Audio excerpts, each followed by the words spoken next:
I am Kyla Vicañete, a criminology student, and welcome to my first ever episode on the podcast station, where we will give you information and ideas about our law enforcers. So here is our first guest, Mr. Mark Dumabok, a police lieutenant in Davao City. Good day, sir. Good day, Miss Kayla.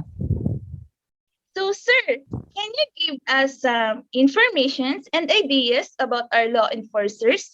Like, what are their duties and responsibilities here in our country? Well, the primary duties of law enforcers is to protect the life and property through the enforcement of laws and regulations, proactively patrols assigned areas, responds to call for police service, conducts preliminary and follow-up criminal investigations, traffic investigations, including interviews. Oh, so you said, sir, that the primary duties of our law enforcers is to protect lives and properties. So, what can you say about the controversies resulting casualties to criminals conducted by our law enforcers during the operations?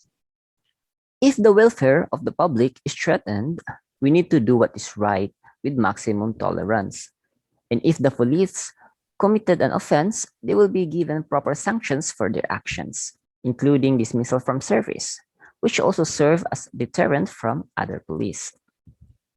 Oh, so in that case, sir, the police officers should really apply on what we call the maximum tolerance. Precisely. So here, what if, sir, there are instances of unlawful aggressions and we can't deny that? So what would be the proper procedure? Is maximum tolerance should still be applied? If that's the case, only reasonable force may be employed to prevent and repel it. No arrest shall be made unless he or she violates any pertinent law as evidence warrants. Oh, all right, sir. So now that we know that the police officers must exercise on what we call the maximum tolerance and the use of necessary force and legal means to quell any threats of clear and present danger towards themselves and the public.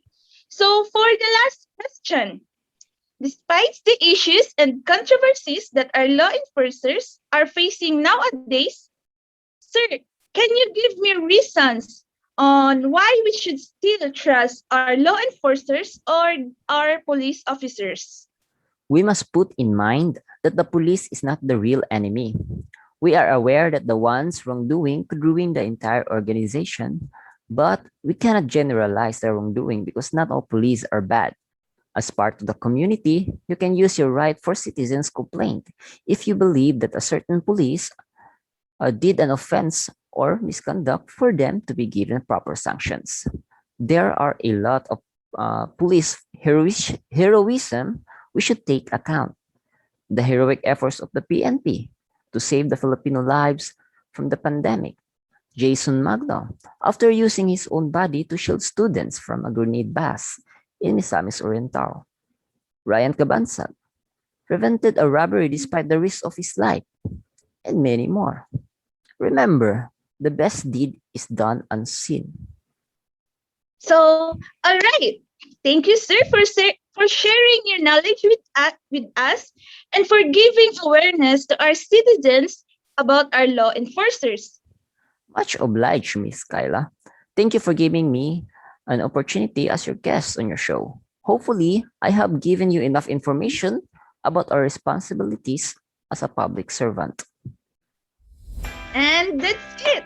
So, hoping that in this episode, this will serve as an eye opener to the citizens that we should still trust our law enforcers or our police officers because we all know that they are the ones who save and serve us and not our enemy. Once again, thank you, sir, for accepting our request to be one of our guests in our first ever episode. Also, for our listeners, stay tuned and see you on our next episode on the podcast station.